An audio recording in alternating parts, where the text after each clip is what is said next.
ओम श्री परमात्मने नमः। Awasthi's Ayurveda anatomy yoga and spirituality channel पर सब्सक्राइबर्स, व्यूअर्स और साधुजनों और विशेष करके आयुर्वेद के जिज्ञासु और शरीर रचना के विद्यार्थी अध्यापकों, आज मैं आप सभी को गंगा दशहरा के पर्व पर हार्दिक शुभकामनाएं प्रेषित करते हुए सूचित करना चाह रहा हूं कि मैं सुश्रुत संहिता के शारीर स्थान के प्रत्येक अध्याय की और प्रत्येक श्लोक की व्याख्या करूंगा, जिससे कि आयुर्वेद के ज्ञान का प्रचार और प्रसार हो। और इस जो संहिता है, इसके प्रथम और सर्वोत्तम टीकाकार डॉक्टर भास्कर गोविंद घाणेकर जी हुए, जो संप्रति काशी हिंदू विश्वविद्यालय में पूना से आए थे और यहाँ पर प्रोफेसर के पद पर शरीर रचना को उन्होंने पढ़ाया और विकृति विज्ञान को पढ़ाया और कई विषय पढ़ाए और उनकी कई पुस्तकें जो है विश्वविख्यात हुई। उसमें से एक ये शारीर स्थान है, और जो शारीर स्थान है उन्होंने लिखा है, अभी उसके स्तर का ज्ञान मेरी समझ में दूसरी पुस्तकों में नहीं है। उसके उपरांत जो है प्रोफेसर दिनकर गोविंद थट्टे सर ने भी इसके ऊपर टीका लिखी है और उन्होंने मॉडर्न विषय को और अधिक रूप से जो है व्याख्या की, और मुझे गर्व है कि मैं उनका शिष्य हूं। और अब मैं आप सभी के सम्मुख इसका पाठ करूंगा और उसकी जो ईश्वर से प्रार्थना करूंगा कि मैं कुछ ऐसी व्याख्या करूं जिससे कि सभी को ज्ञान मिल सके। तो श्री सुश्रुत संहिता शारीर स्थानम प्रथमो अध्यायः अथातः सर्वभूत चिंता शारीरम व्याख्यासामः यथोवाच भगवान धन्वंतरी। अथ कहने का अर्थ होता है, ये मंगलाचरण के लिए अथ शब्द प्रयोग होता है।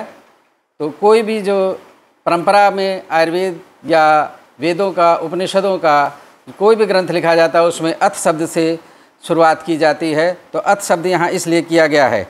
और सर्वभूत चिंता शारीर कहा गया, जिसका मतलब है कि स्थावर जंगम आदि अखिल भूत वाले श्रेष्ठ पदार्थ, इनकी उत्पत्ति, स्थिति, कार्य, इनका चिंतन यानी विवरण या विचार जिसमें किया जाए, यह वह अध्याय है। अर्थात जो स्थावर और जंगम दोनों प्रकार के, यानी कि animal kingdom and plant kingdom, दोनों की बात हुई। दोनों का के शरीर की रचना और क्रिया का जिसमें वर्णन है, जिसमें उसके बारे में विस्तार से चर्चा हो रही है, वह शारीर स्थान है। ये जो है हम साधारण रूप से कह सकते हैं। तो उसी के बारे में जो हम आगे बात करते हैं कि पंचीकृत पंच महाभूतों से ये स्थावर और जंगम उत्पन्न हुए हैं। और इसके बारे में जो सृष्टि का उत्पत्ति क्रम है, तो उस उत्पत्ति क्रम में जो है आयुर्वेद ने कपिल महामुनि प्रणीत सांख्य दर्शन का ही अनुसरण किया है, और इसीलिए इसका नाम सर्वभूत चिंता शारीर रखा, क्योंकि जो सृष्टि उत्पत्ति क्रम सुश्रुत शारीर में है और जो आयुर्वेद ने ग्रहण किया, वो जो है कपिल जो महामुनि हुए, उन्होंने सांख्य में जो प्रस्तुत किया है, उसी का अनुसरण यहाँ पर है। एक दूसरा शब्द इसमें बहुत ही मुख्य रूप से आ रहा है, शारीर। कि शारीर शब्द का अर्थ क्या होता है और शरीर की परिभाषा क्या है, और शरीर में कौन कौन से विषय का ग्रहण करना चाहिए। तो शरीर की व्याख्या के लिए शब्द आया है चरक शारीर स्थान 8/69, जो श्लोक है, शरीरम चिंतते सर्वदेव मानुष संपदा सर्वभावे यत् तस्मात् शारीरम स्थानम उच्यते। समस्त शरीर का देव यानी कि अलौकिक जो पराज्ञान है और मानवीय संसाधनों द्वारा किया गया चिंतन यानी कि विचार, और उसके सभी भावों को जहाँ पर व्यक्त किया जाता है, उसे शारीर स्थान कहते हैं। तो ये जो बात हुई कि जो है शारीर किसे कहते हैं, जहाँ पर देव मानुष संपदा पूरी की पूरी शरीर से संबंधित जो है, तो उसका जहाँ पे वर्णन है वो शारीर स्थान है। और दूसरी जो एक और अर्थ या व्याख्या है, वो अष्टांग हृदय शारीर 6 अध्याय का 73वां श्लोक है, इत्यत्र जन्म मरणम यत् सम्यक उदाहरणतम शरीरस्य ततः स्थानम शारीरम इदम मुच्यते। ऐसे स्थान जो जहाँ पर शरीर के जन्म मरण दोनों का भली भांति वर्णन हो उसे शारीर कहते हैं। अर्थात कि जो जन्म से लेकर मृत्यु तक जो भी बॉडी में चेंजेस आते हैं, जो भी शरीर के अंदर क्रिया और रचना परिवर्तित होती है या होती है, उसका जहाँ पे वर्णन है तो वह है। और जो है काश्यप संहिता में भी इसका वर्णन आता है। तो ये एक और भी बात है कि शुक्र शोणित के संयोग से के समय से और जो मृत्यु पर्यंत जितना भी शरीर के संबंध में घटित होता है, जिसमें एम्ब्रियोलॉजी भी आ जाती है, तो वो सारी की सारी चीज़ें शारीर के अंतर्गत आती हैं। और जो है एक मैं विषय बता दूं कि जो और डल्हण ने जो इसकी व्याख्या बाद में करी कि शारीरिक भावम अधिकृत्य कृतो अध्याय शारीर है। शरीर के सभी भावों को ग्रहण करके जो अध्याय या ग्रंथ लिखा जाए या लिखा गया है वह शारीर है। ये भाव दो प्रकार के होते हैं। एक रचनात्मक भाव है जो स्ट्रक्चरल है, जिसमें बॉडी के अंदर के ऑर्गन सिस्टम और इनकी रचना यानी कि स्ट्रक्चर कौन कौन से हैं उनको का वर्णन होता है, उसका ज्ञान किया जाता है। और दूसरा है क्रियात्मक भाव यानी कि फिजियोलॉजिकल या फंक्शनल। तो फंक्शनल तो उसमें दोष धातु मलों का ये जो है मुख्य रूप से अध्ययन किया जाता है। तो डल्हण ने कहा कि शारीरिक भावम अधिकृत्य कृतो अध्याय शारीर है। और उसके बाद अरुण दत्त की जो टीका है अष्टांग हृदय पर, उसमें उन्होंने कहा है शरीरम अधिकृत्य कृतो ग्रंथ शारीरम, शरीर को आधार मानकर लिखे गए ग्रंथ को शारीर कहते हैं। और जो है यह भी है कि शरीरम अधिकृत्य कृतम तंत्रम शारीरम, शरीर को आधार मानकर उसी के संबंध में संपूर्ण ज्ञान जिस तंत्र में हो या जिस ग्रंथ में हो उसे शारीर कहते हैं।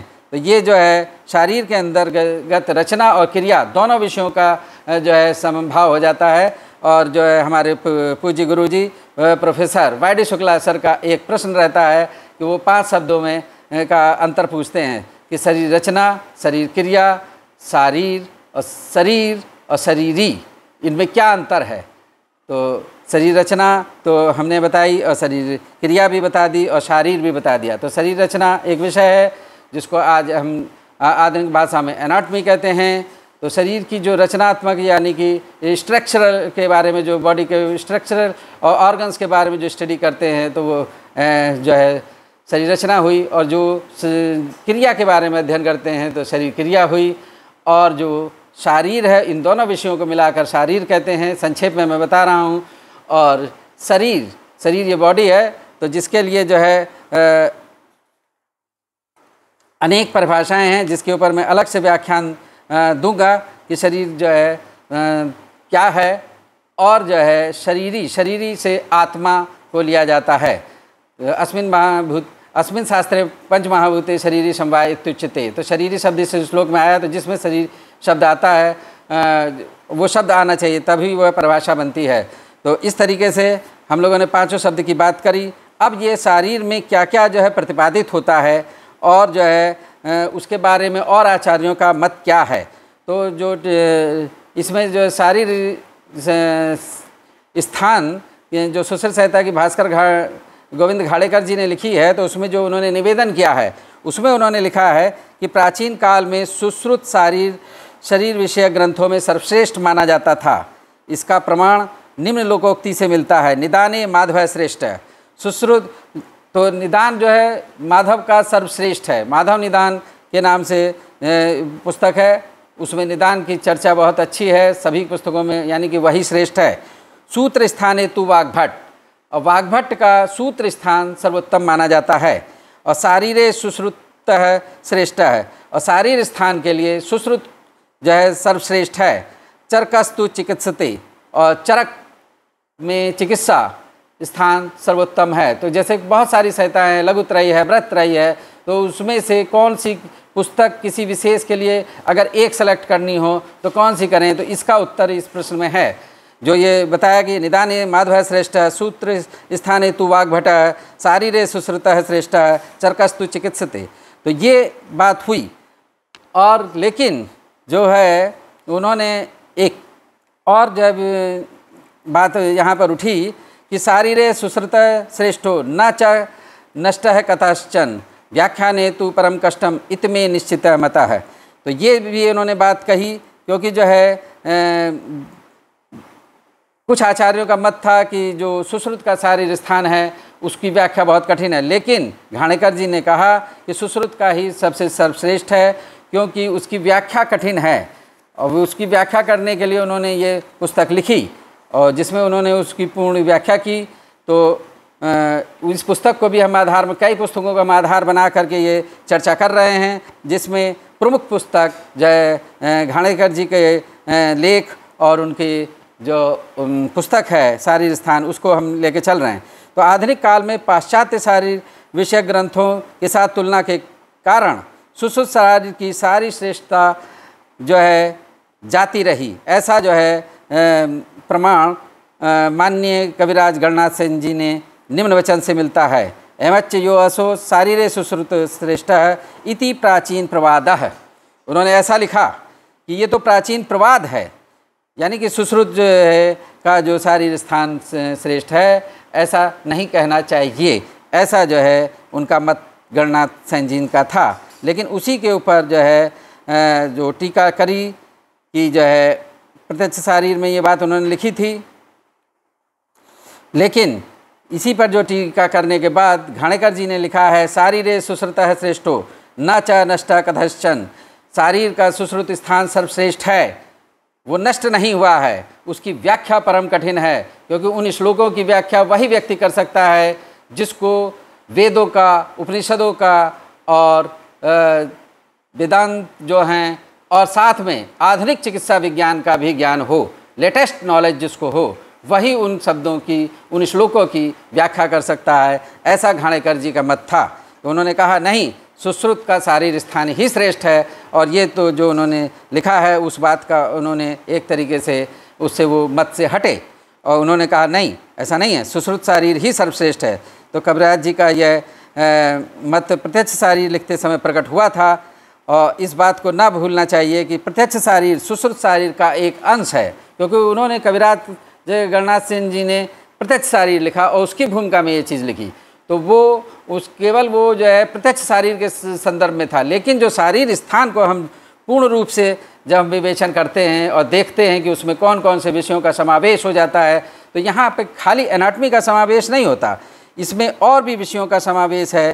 तो इसलिए जो है ये सर्वश्रेष्ठ है। इसमें प्रत्यक्ष शारीर के अतिरिक्त सांख्य दर्शन, न्याय दर्शन, वैशेषिक दर्शन, वेदांत और आनुवंशिकता, हेरिडिटी, सुप्रजनन, यूजेनिक और गर्भ वृद्धि विज्ञान, एम्ब्रियोलॉजी और शारीर कार्य विज्ञान यानी शरीर क्रिया विज्ञान, फिजियोलॉजी, मनोविज्ञान, साइकोलॉजी, इनका भी समावेश है। और साथ साथ स्त्री रोग और प्रसूति तंत्र, गायनिकोलॉजी एंड मिडवाइफरी और कुमार भ्रत्य, पीडियाट्रिक्स, ये सारे विषय सूत्र रूप में शारीर स्थान में ही वर्णित हैं। तो ये खाली शारीर स्थान एनाटॉमी का ही है ऐसा नहीं कह सकते। और भी इतने सारे जो हमने विषय गिनाए, उन सब के कुछ ना कुछ श्लोक और बहुत ही इम्पॉर्टेंट श्लोक, और जो उनके कोर्स में, सिलेबस में, CCIM में भी सम्मिलित हैं, तो वो सभी जो है इसमें सम्मिलित हैं। क्योंकि जो है anatomy is the master key of all branches of all medical sciences. ये मैं कहता हूँ, I am professor of that key and I want to implant this key in your brain. ये मेरा फर्स्ट सेंटेंस होता है क्लास में। तो एनाटॉमी वास्तव में जो ये शरीर रचना है, वो सारे ही विषयों का, चाहे वो किसी भी पैथिक में पढ़ाए जाएं, उसका की सब्जेक्ट है और उसका प्रोफेसर मैं हूँ। तो आपको कुछ ये अन्यथा लग रहा होगा, लेकिन ये सत्य है। और एनाटॉमी के बिना कुछ भी नहीं ज्ञान होता, उसकी एक ऊपर एक अलग लेक्चर होगा। तो ये जो चीज़ है, तो ये सारे विषयों का इसीलिए शारीर स्थान में थोड़ा थोड़ा विचार और उसके मुख्य प्रमुख विषय आए हैं, क्योंकि वो एनाटॉमी के जानने के बाद ही उसकी कुशल चिकित्सा हो सकती है। तो इस बात को उन्होंने लिखा। तो ये सारे के सारे विषय सूत्र रूप में गागर में सागर की भांति शारीर स्थान में भरे हुए हैं। इसलिए कविराज के उपयुक्त मत की यथार्थता एक अंश के लिए ही सीमित हो जाती है, संपूर्ण शरीर के लिए नहीं। ऐसा जो है उन्होंने घाणेकर जी ने लिखा है। मेरी अल्प बुद्धि के अनुसार पाश्चात्य वैज्ञानिक तुलनात्मक दृष्टि से सुश्रुत शारीर अंतर्गत संपूर्ण विषयों की जांच पड़ताल करने पर भी उसकी नष्टता की अपेक्षा श्रेष्ठता का ही परिचय मिलता है। यह मेरा मत कहाँ तक ठीक है, इसका निर्णय पाठकगण स्वयं इन ग्रंथों को पढ़ के और उसके जो व्याख्या होगी उसको सुन करके ही समझ सकेंगे।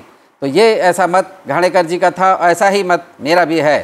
तो ये जो प्रथम श्लोक की व्याख्या हो रही है तो उसके संदर्भ में यही चीज़ है। तो हमने शारीर का परिचय दिया कि शारीर में क्या है। तो जब फर्टिलाइजेशन होता है, सुख शोणित का संयोग और सुख शोणित का व्यध्यन से ले करके मृत्यु तक पर्यंत तक जितना भी आयु संबंधित ज्ञान है वो सारा का सारा ज्ञान, चाहे उसमें देव मानुष संपदा जो भी है और जितने विषय मैंने गिनाए वो सब शारीर से संबंधित हैं। मूल रूप में ये समझना चाहिए। तो ये चीज़ है। तो सर्वभूत चिंता शारीर जो प्लांट किंगडम है, एनिमल किंगडम है, और उसके बारे में और ये सारा कि उसकी फॉर्मेशन, उसका जो सुख शोणित संयोग यानी कि जो पितृ बीज और मातृ बीज के संयोग से लेकर के वो पूरा का पूरा जो बनता है और जो मृत्यु पर्यंत ये जब तक वो ख़त्म नहीं हो जाता तब तक का जो शास्त्र है वो शारीर शास्त्र है। तो उसी की व्याख्या के लिए यहाँ पर बात हो रही है। ये तो सुश्रुत संहिता है। तो सुश्रुत जी ने ये कथन लिखा है। तो सुश्रुत जी ने कहा है कि जैसा कि भगवान यथोवाच भगवान धन्वंतरी, जैसा भगवान धन्वंतरी ने उपदेश दिया वही इस शास्त्र में लिखा गया है। तो मुख्य रूप से ये उपदेश जो है भगवान धन्वंतरी ने किया है, तो वही इस पुस्तक में है। अब वो उसको हम लोग जो है आज के समय में प्रचारित और प्रसारित कर रहे हैं या ज्ञान को हैंडओवर कर रहे हैं अपने विद्यार्थियों को। तो ये जो है मैंने इस आज प्रथम श्लोक की जो है व्याख्या की और या जो है उसका परिचयात्मक सुश्रुत शारीर स्थान का परिचयात्मक ज्ञान दिया कि सुश्रुत शारीर स्थान में है क्या और वर्णन किस चीज़ का है। और आगे से हम एक एक श्लोक का प्रतिदिन व्याख्यान करेंगे। तो अगर आपको ये जो हमारा ज्ञान है और जो हमारी परिचर्चा है इस चैनल पर जो हो रही है विभिन्न विषयों में, अगर ये आपको पसंद आ रहा है तो आप इस चैनल को सब्सक्राइब करें, अपने मित्रों से और अपने परिजनों से, अपने जूनियर से, अपने सीनियर से भी कहें कि वो भी इसको जो है सब्सक्राइब करें, जिससे कि आयुर्वेद का जो शारीर का ज्ञान सब तक पहुँचे और सबको स्पष्ट ज्ञान हो।